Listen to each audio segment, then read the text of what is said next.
פה נמצא בצפת, בעיר הקודש, אחרי שהיינו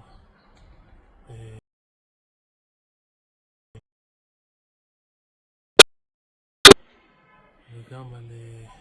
קירו של המביט, רבי אלעזר אזכרי בעל פיוט ידיד נפש, רבנו משה קורדוברו,